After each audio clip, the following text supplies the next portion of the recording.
5, 4, 3, 2, 1.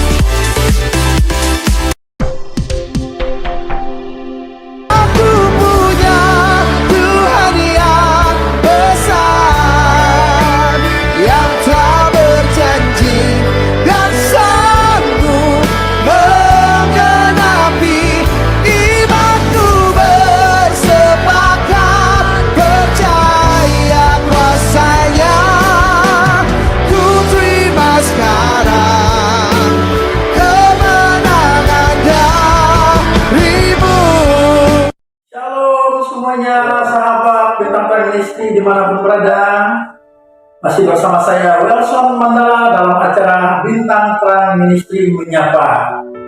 Saya pastikan bahwa kita semua diberkati Tuhan, amin. Dan kita semua pasti diberkati hari-hari ini secara luar biasa. Mari terus kita semakin hari semakin cinta Tuhan, semakin hari semakin setia melayani Tuhan. Nah, pada saat ini kita akan membahas satu tema, yaitu cara kerja iman.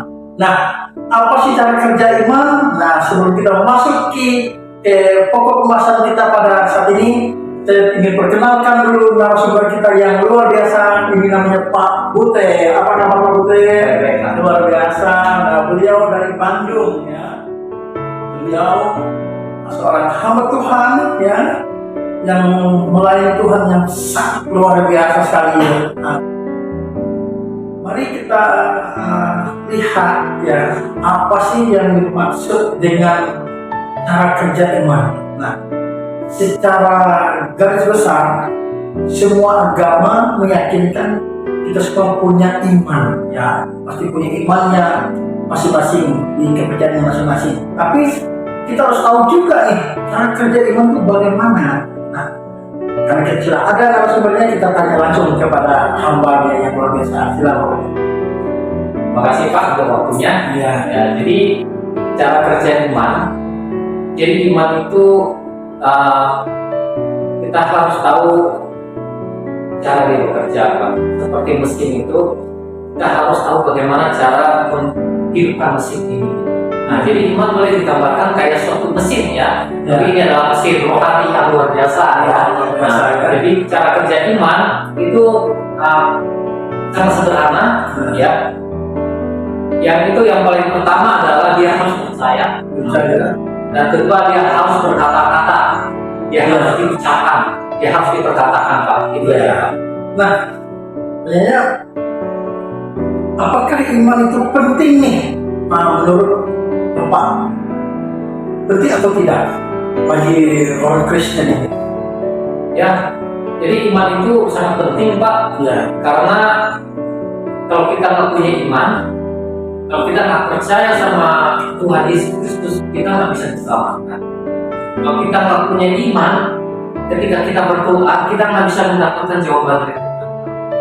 Nah, jadi iman itu bisa digambarkan seperti suatu kayak tiang dari suatu bangunan, Pak.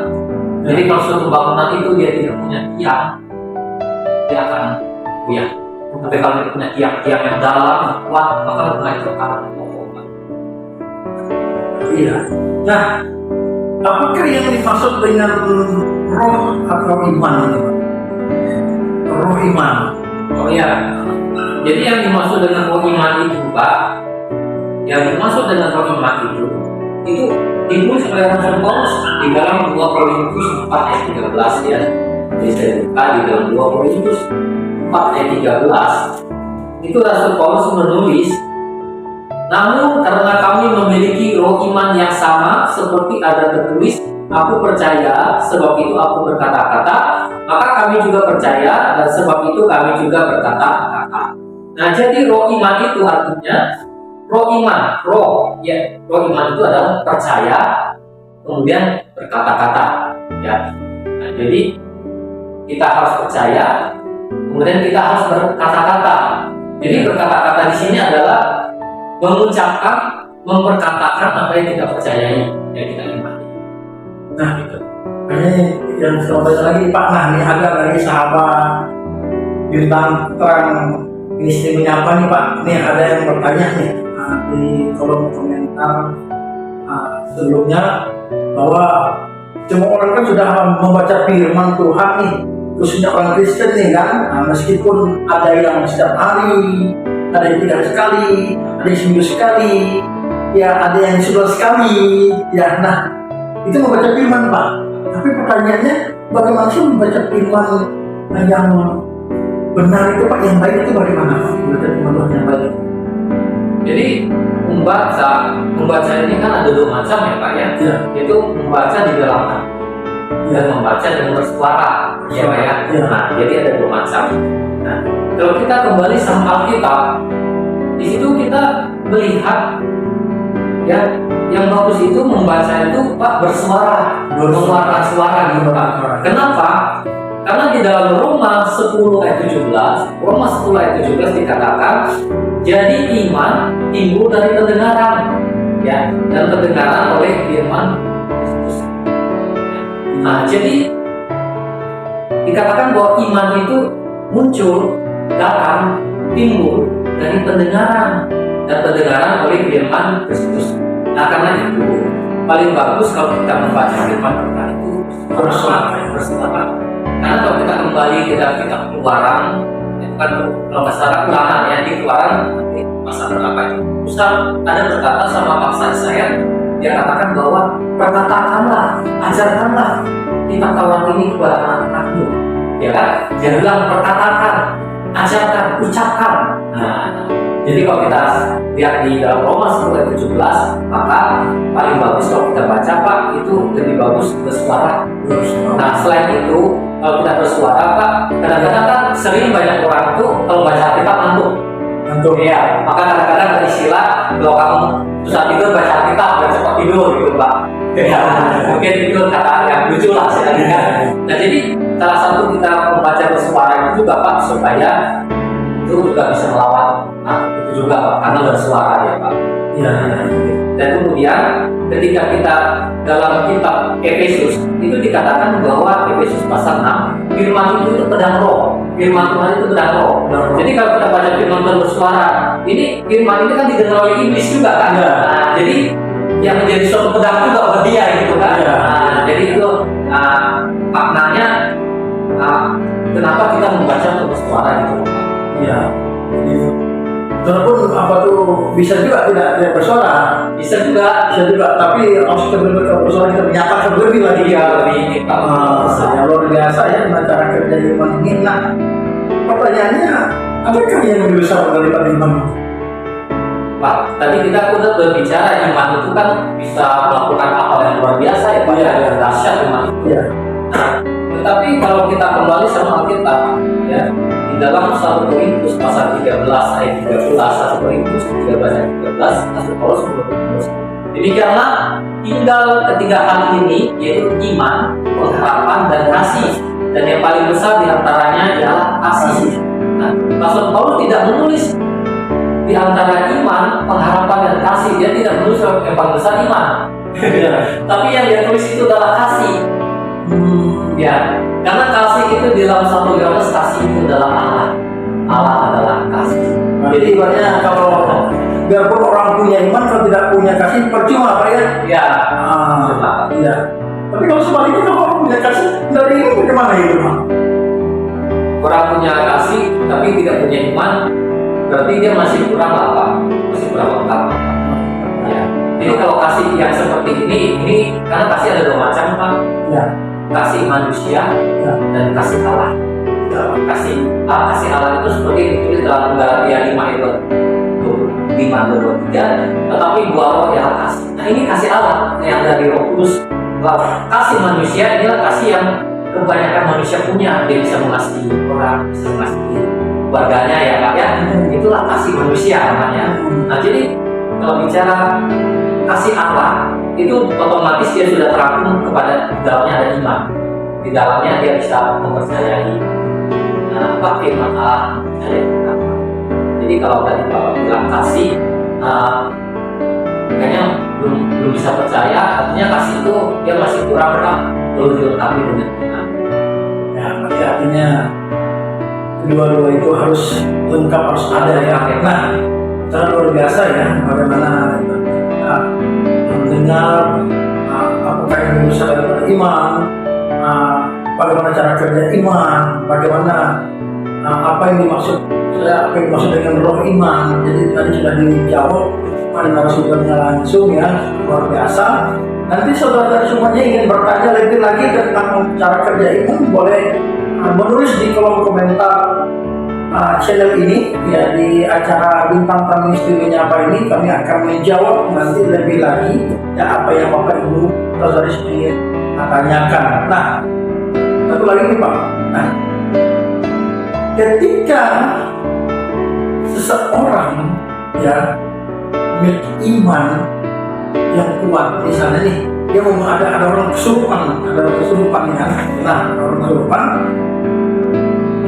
misalnya dia punya iman kuasa, nah suruh pegang lah misalnya lambang sesuatu apa yang dia yakini ya, tiba-tiba iblis itu takut ya, sebenarnya iblis itu nani.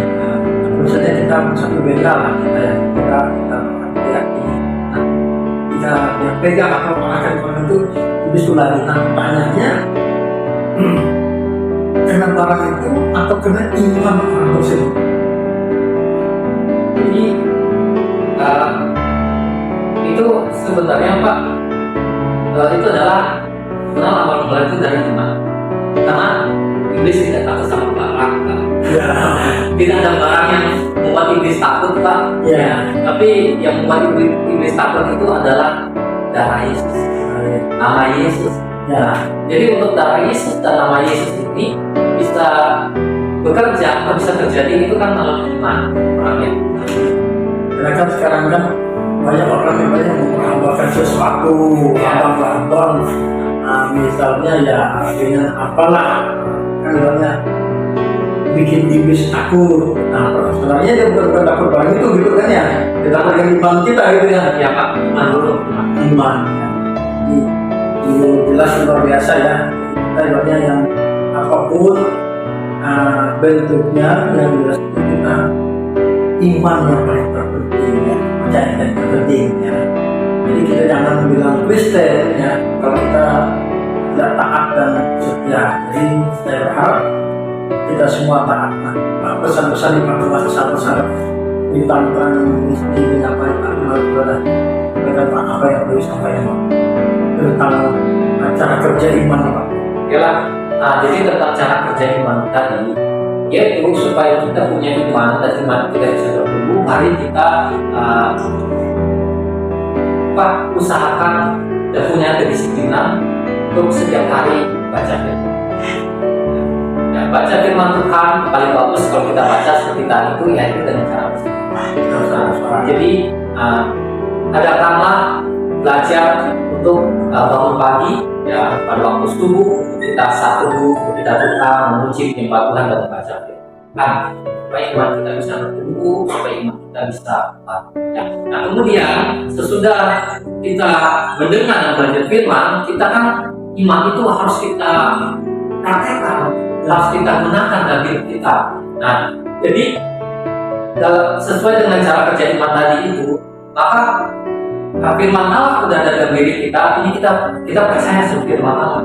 Kemudian kita harus mengucapkan, kita harus berkatakan luar biasa. Nah, ketika dia contoh, ketika dia ada masalah, dia berkata, saya lebih daripada seorang pemenang di dalam Tuhan Yesus. Roma 8:37 Pak.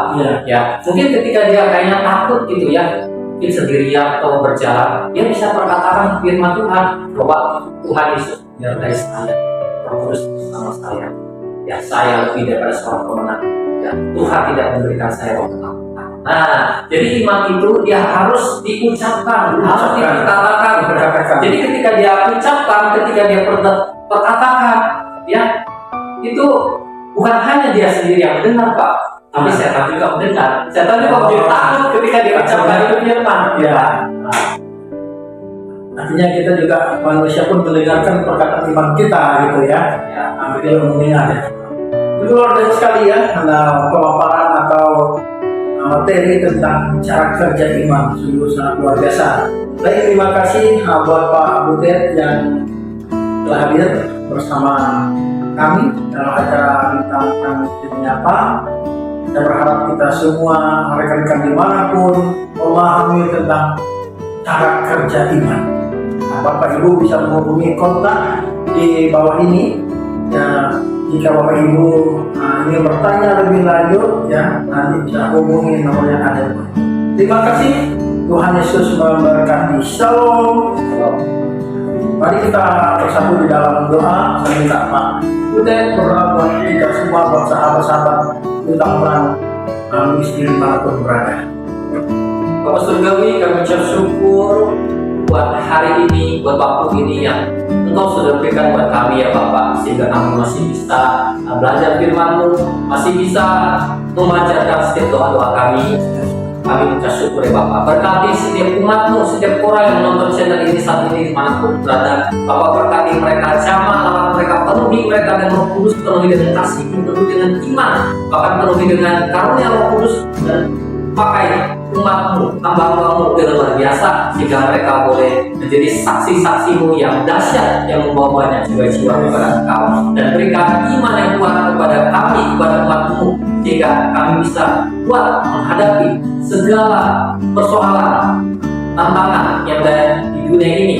Bahkan kami boleh hidup berkemenangan di dalam Engkau dan memuliakan Tuhan. Terima kasih, kami ucap syukur Bapa di dalam nama Tuhan Yesus. Haleluya. Amin. Amin. Halo semuanya. Shalom, shalom. Terima kasih.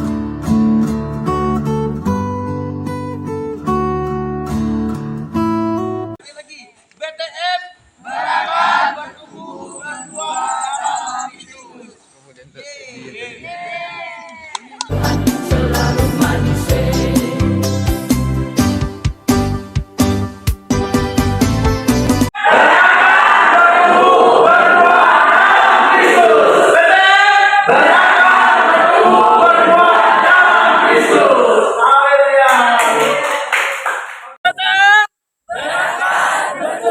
Berkuat dalam Kristus.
B3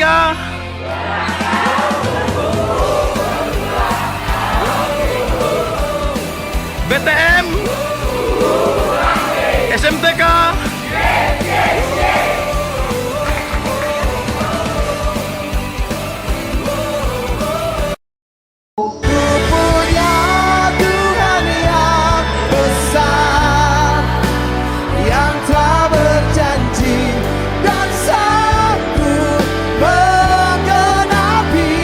Imanku bersepakat percaya.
Di dalam-Mu kemenangan terjadi di tempat ini, di dalam hidup kami. Thank you Jesus, thank you Lord.